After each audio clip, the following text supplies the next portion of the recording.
All right, welcome to the world premiere of Sketch. Did you all enjoy the film? My name is Jared Geesey, and I lead distribution at Angel Studios, and we are just thrilled to have you all here. How many of you are members of the Angel Guild?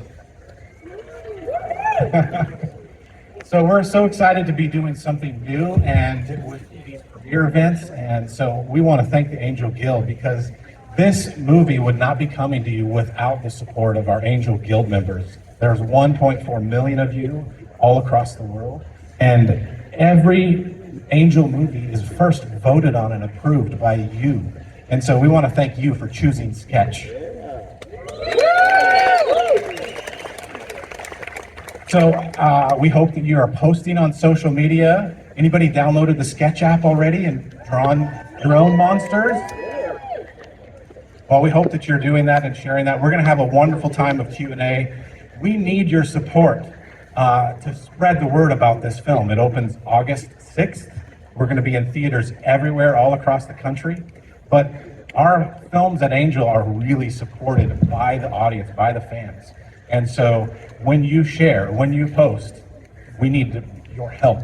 That's how we get to more theaters and more people can have this amazing experience of this film. So thank you for being such amazing supporters. But enough of me, we want to get you to the cast and the Q&A. I want to welcome the star, Tony Hale.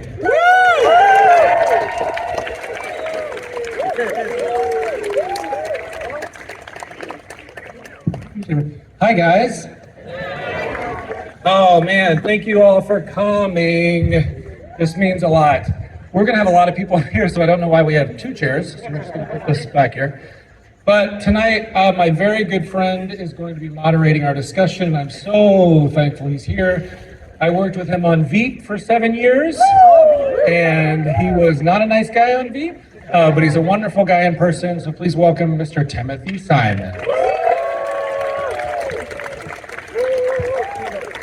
I like having a very dramatic walk-in. That was good of them to do. Everybody, this is my very good friend, Anthony Hale.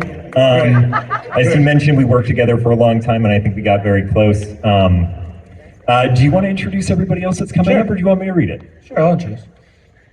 We worked with a fantastic cast, and I'll just, sorry, my glasses. We're kind of right here. All right, great. So if you could put your hands together for Miss D'Arcy Carden. Yes. Mr. Kue Lawrence. Mr. Kalon Cox. Miss Bianca Belle. I believe that. Oh, no, and Seth Worley, the writer and director. Our writer-director, Mr. Seth Worley. Hi, how's it going? I am going to shift over here. Oh, man, thank you guys for being here. Whoever answers the question. Why don't you just sit down? Well, I'm just going to, and D'Arcy, you're not allowed to sit down. Seth, it's just you and me. So first off, congratulations. It's really amazing watching this with my kids who are here because it is so absolutely terrifying in some moments, and I really love that. More questions on that in just a moment, but Seth, we're going to start with you. Where did the idea for this movie first come from? Well, when I was a kid, my sister got in trouble for drawing a picture of her teacher getting pelted by arrows. And the picture was comically violent in hindsight, but at the time concerning enough that all parties involved were scared. And she had to go see a counselor, and the counselor said, "Did you really want to see this happen to your teacher?" And she said, "When I drew it, I did. I don't now." And the counselor said, "I think you did the right thing. I think that drawing it was much healthier than doing it." And I remember as a kid hearing this and thinking, what a powerful thing to say to a kid, like this thing that made all, that's the kind of adult I want to be in a kid's life when I grow up. Cut to my daughter, she's in kindergarten at the time. She starts bringing home pictures that are just inventively violent, like filled with an unprecedented amount of blood and parent death. And Is that a specific parent or both? Both. Oh, great. Yeah. Okay. Yeah. At least it wasn't just you. No holds barred. There's no clear like target here. It's just everyone. And I I realized, oh, you can believe two things at once. You can believe that art is the safest place for violence while simultaneously believing that your daughter's a serial killer and it's somehow your fault. And that tension felt really writable to me, and it felt like a Tony Hale role to me, and for better or for worse. And that was where the idea was born. Okay, great. I do want to say I made this note while I was watching it today, but the idea of you can't control your inbox, but you can control your outbox, things like that, that is something that is so Tony Hale coded. As I said, we worked together for 7 years, so I know quite a lot about him. One of the most, it was feeding back because of what I'm about to say, because they don't think it's going to be true. One of the kindest and most generous people I've ever met. But were those kinds of things in there already, or was that a part of a collaboration between you two? The inbox outbox thing is in there. My kids will say that was in there from the beginning because that's an annoying dad thing that I've said to them their whole life. But it is a very Tony thing. Totally agree with that. The things that Tony brought were, Tony was consistently telling me, stop trying to be funny and just be real. And he was right 100% of the time. And he was doing that all through the shoot too, where he was like, I know you want a button at the end of the scene, but I feel like we just saw this giant thing and we wouldn't be making jokes right now. And he made me work for it. He also was the one thing, very specific thing that I remember was I was so hesitant to put any I didn't want to do any flashbacks to Mom. I wanted her to only be seen in pictures and only until the end when we finally see a picture of her. And we kept getting notes from people that were like, I don't know why, but I don't care about the mom because I don't know the mom. And I was like, I don't want to do a flashback. It's going to be corny and overly emotional. And Tony was like, then make it the dumbest flashback you possibly can. He was like, make it a moment that's so stupid that you can't get emotional about it. And what's wonderful about that is then you actually are allowed to be emotional about it because you're coming in through it because she's painting out a butt on some kid's face. And out of that, you get this really sweet, beautiful, real moment because you're not trying to do it. As a parent, I can agree that, like, I think if you don't have kids, you assume that everything is going to be beautiful and meaningful, but really the parts that stick with you are the moments where you get a butt drawn on your face. Like, those things really do stick. I'm going to look to my notes for one more question, then we're going to bring everybody else in as well. Just give me one moment. Don't watch him while he looks at his notes. It's all imaginary. Oh, so one thing that I really enjoy about this, because this has a lot of similarities to movies I'm assuming that we both grew up on, I think the movie does a really amazing job tonally balancing things that are legitimately terrifying and use like a horror movie language in the movie or in the way that the movie is shot and scored. So was it, I mean, there is a scene that is straight out of Jurassic Park that is such an homage to that. What were the biggest challenges about trying to balance those two tones, especially because it's a movie for kids and you don't want to have them be too scared? I mean, the honest truth is I'm never going to be as good a director as Spielberg, so it was not a challenge. It was just like, let's just commit to this and call our shortcomings restraint. And I think so much of it, you know, I've talked about this a lot, but the tonal balance, to me, it's more about just completely trusting where you're leading the story. Because, like I've said, that people in my life who've gone through the, you know, most horrible tragedies also tend to be the funniest people in my life. And I think that if you lean hard into tragedy, into drama, you're going to find comedy there, whether you want to acknowledge it or not. And if you lean hard into comedy, you find revelations about the human experience that way. Like, I think that it's just about listening to that and constantly going back and forth in that way and listening to the story. And so all that to say, I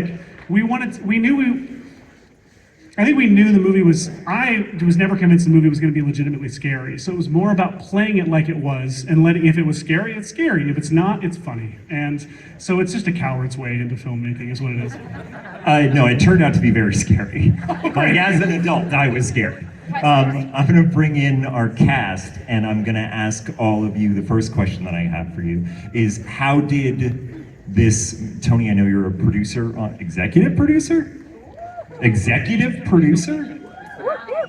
Everybody give it up to Tony Hale, an executive.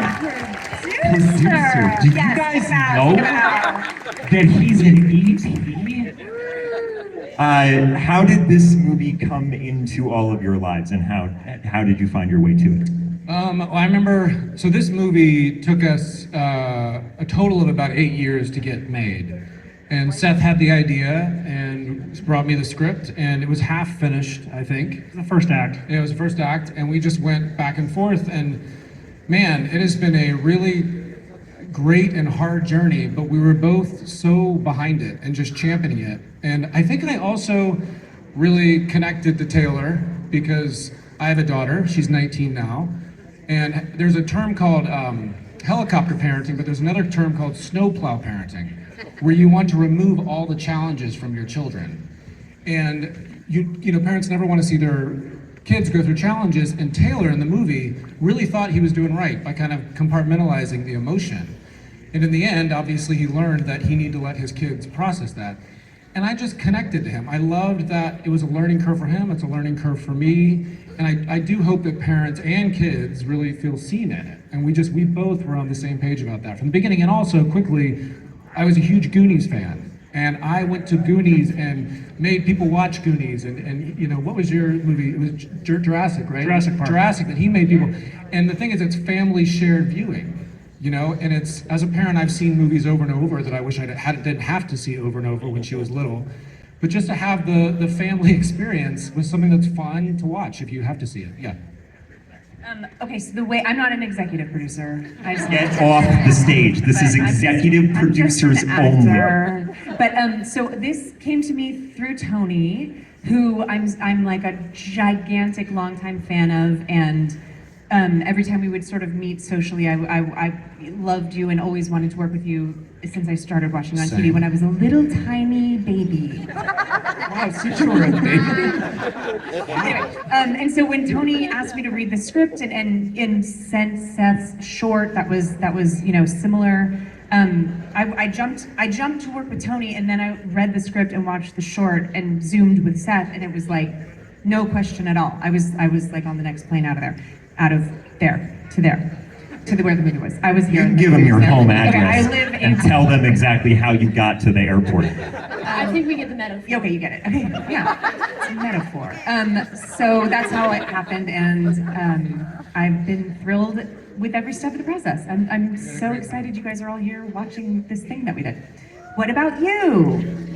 By the way, look at these awesome outfits. Love it. The Bowman. Look at this. Look at this. No applause? All right. Mine is really boring. No. Tell it. So I just, my agents, they just say, I think you would be good in this. I think you would be good in this. And so they just send the audition my way, and then I sent it in, and then I got the call back, and I read the script, and I was like, whoa, this is really cool. And I booked it, so. I'm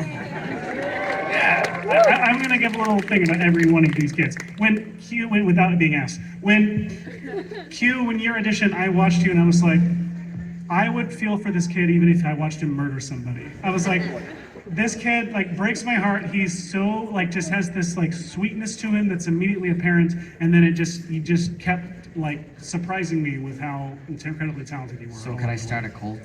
You should start a cult. That's my idea. Angel here we're talking about. Angel, all right? It's religious. I'm sorry. I was so focused on listening to the answers. What was the question again? How did this come your way? Oh, how did this come my way? Okay, so I got the audition one day, and they sent us the full script. Oh my God, the full script, of course. And me and my mom, we looked over it, and I thought that Bowman was almost the perfect role for me. At that time, we were pretty similar. We're like jerky little kids that constantly annoy you, but are still pretty funny. Have their little shortcomings occasionally. And you definitely got the short down. yeah, shortcomings. Ha ha. That's where you laugh. There you go. I think we all see why I cast him. Yeah. It's a good thing that you've matured since then. Bianca. Well, yeah, same for me. I just read the script and I was like, whoa, this is really cool. I really want to be a part of it. And also I just relate to Amber so much. Bia had this. We had amazing actresses audition, but Bia had this like punk rock vibe to her that I can't explain. It was just like, oh my god, I can only see you in the movie now. And I would just like, I left like this our Zoom where she auditioned, and I went to the grocery store and I'm walking around. The movie is playing in my head and it's all starring Bia, and I'm like, I can't wait to see this movie. Yeah, she's wonderful. And also, side note, all these kids have amazing parents. Yes. And made the experience so fantastic. So shout out to them. And give it out to the parents. Yeah. This is a question that I like to ask people just because I think that sometimes the scenes that can be the hardest to find on set can ultimately be some of the scenes that turn out to be some of the best ones in the movie. So I just kind of want to go down the line and say, like, what was the most challenging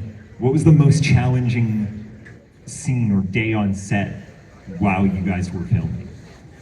Just for you, a scene that maybe you had a hard time finding, or yeah. I think like, what I noticed with Tony is what Seth was saying, how grounded it was, and how I thought I was gonna do this, comedy with this like comedy god, and then everything that we did, you would ground. You would just, we would kind of cut the comedy out, and watching it on the big screen, I find it to be very funny, but not in the sort of bold, like broad, haha sort of way. And I loved that you did that.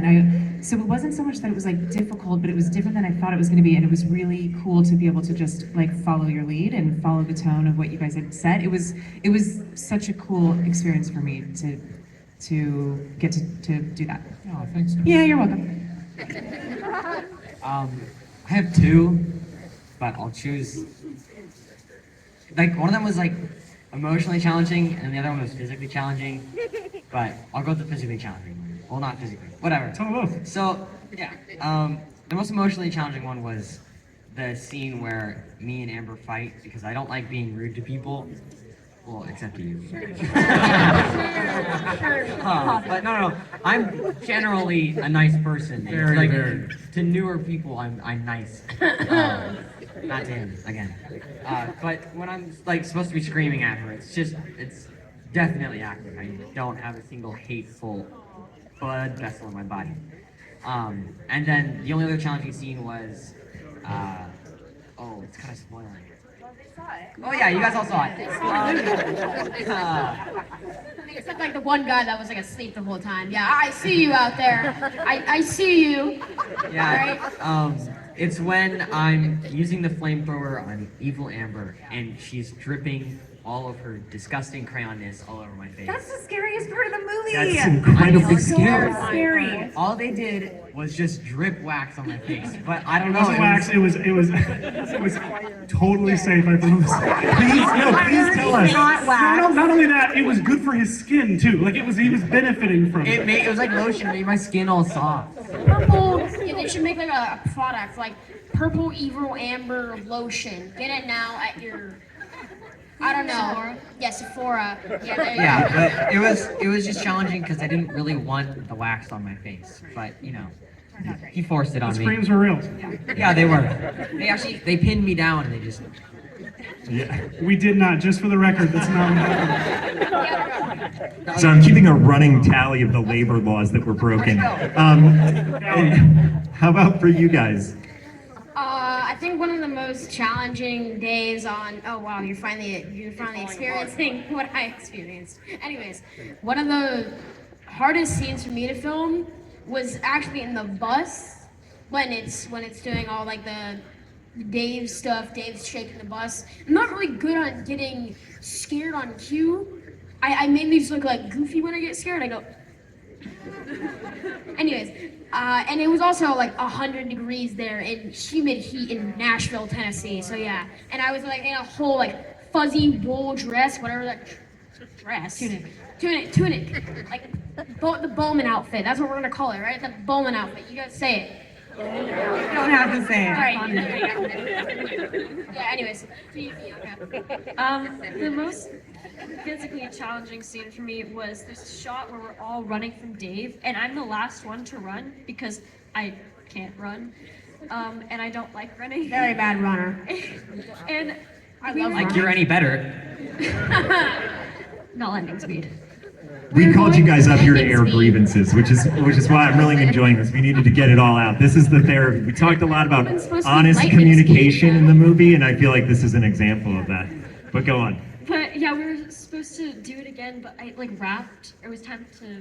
That shot where the kids run out of the cornfield and are running away from Dave wearing glitter, that's all the kids' last shot of the movie. You guys we not only were wrapped, but we had to wrap you legally. Like, by law, I couldn't get another take. Yeah. It's perfect. It's a So, perfect I wasn't shot. there. I already ran away. Yeah, we did. Yeah, Bowman's a coward. He just ran into a forest. Anyways, Cool.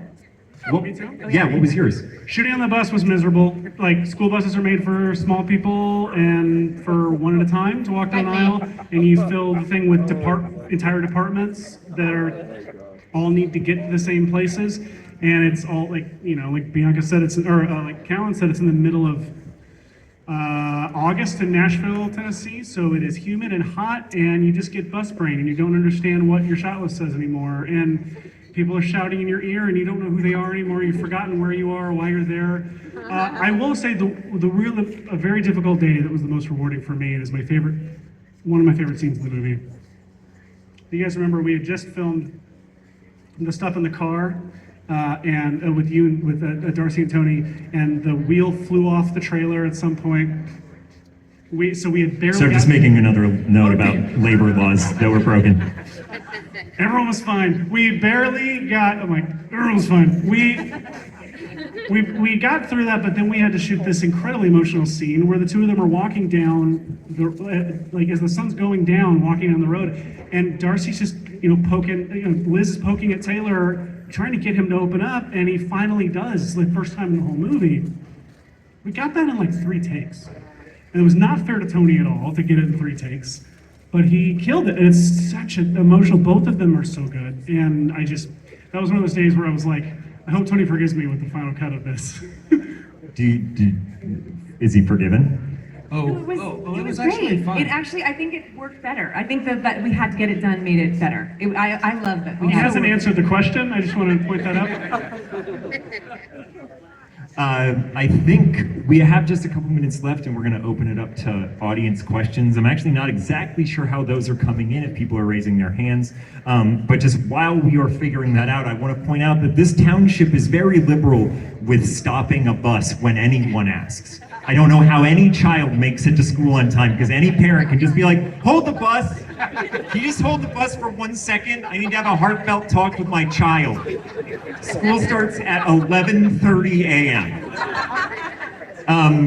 All right, do we have, oh wait. Oh, there is a microphone. Great, okay. Also, shout out to our incredible producers, Steve Taylor and Dusty Brown. And shout out to our incredible executive producers, Anthony Hale. Anthony Hale. Mr. John Irwin, who we're very thankful that supported us earlier. All right, what do we got? Yeah, go ahead. Okay, so just so everyone knows, just line up right here. I'm the guy with the mic right here. And then we'll take pushing and questions from shoving here. is definitely allowed. I'm kidding. No, don't push and shove. Here we are. Make a formal Thank you. line. I just wanted to say it was an amazing movie. I think it's an instant classic. That's how I felt. I have a question for Seth.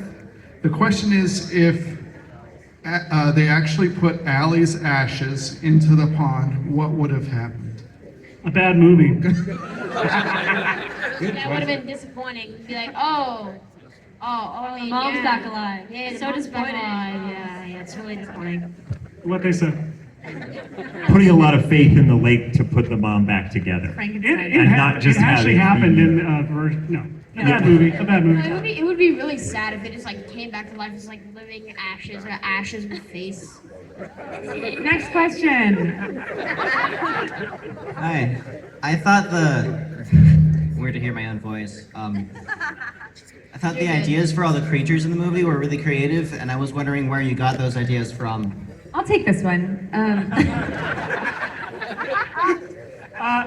A lot of people, we had an amazing team of concept artists that first drew up some of the monsters. I knew exactly what I wanted them to look like. Most of them I did not. Our concept artists drew up first pass of those, and then we gave them to a bunch of kids, like my kids, some of the artists' kids, and had them draw their own versions of the concept art. And from that, we got the asymmetry and wonkiness and a bunch of like some legs longer than the others. And then we did another pass of the concept art based on that. And then that we found our look, but then we had to have actual like kids drawing versions of them. They all had to look like a depressed 12-year-old girl drew them. And so naturally we hired like a 25-year-old man, and he drew them, this artist named Christian. What is Christian's last name? Are you here, Madison? Christian Gale. Gale, and drew these drawings that all were so cohesive across the board and looked like Bianca drew them. Meanwhile, by the way, there's many shots in the movie where Bia is drawing them just to fill something on the notebook, and they're awesome, and so we took cues from some of that as well. That's loud. My biggest question is, did you actually crash the bus into the car, or how did you do that without ruining the bus? We crashed that bus. So yeah, yes, we did actually. We when it was the day that we crashed the bus, all of the crew and cast, yes, all of us. That was rap day. Yes, rap day. Yes. Last day. We went up to this hill that was at the area where we were crashing the bus next to the cornfield, and we all watched the bus crash into the cornfield with little bunnies around us. Yes, they have a very nice farm up there, like mini farm. Shout out to that farm. Yeah, shout out to like the Shout out to the bunnies. farm. That was an amazing base camp. Yeah, it was real. They really did crash the bus. It was really cool. I'm going to jump in here for Seth and just say that the kids were at a minimum safe distance. As defined by OSHA, they were did at a not minimum crash the safe bus. distance. We were like in the bus, actually. Yeah, it hurt a lot. I broke my leg. No, I'm kidding. All right, Executive producer Tony Hale is right over. All right, I think we have time for two more.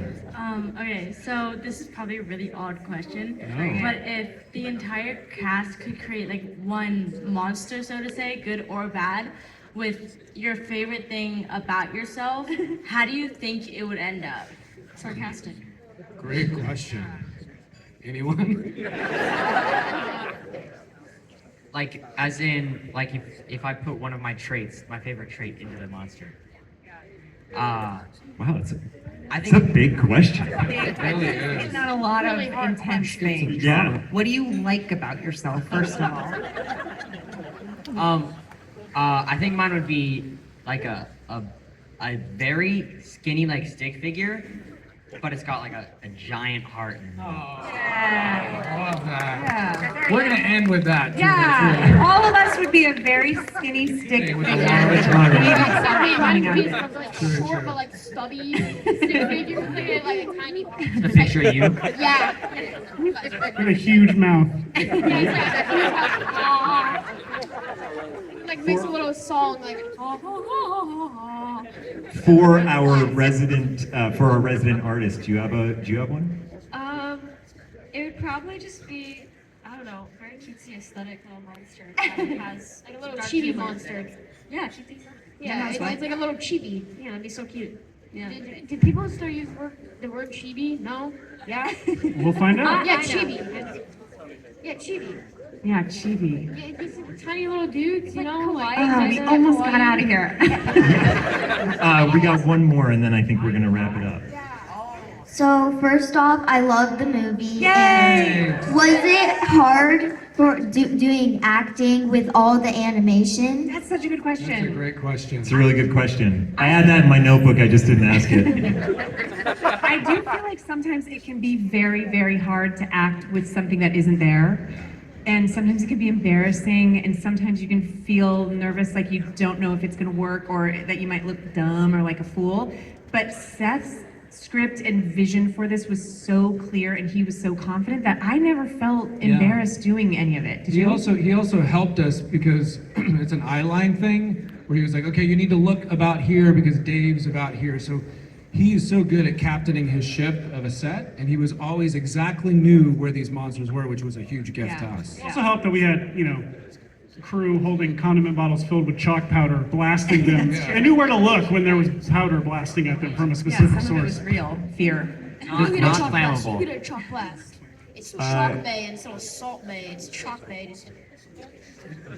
Yeah. I honestly never found it too difficult to act with nothing because he showed us all of Seth showed us all about what?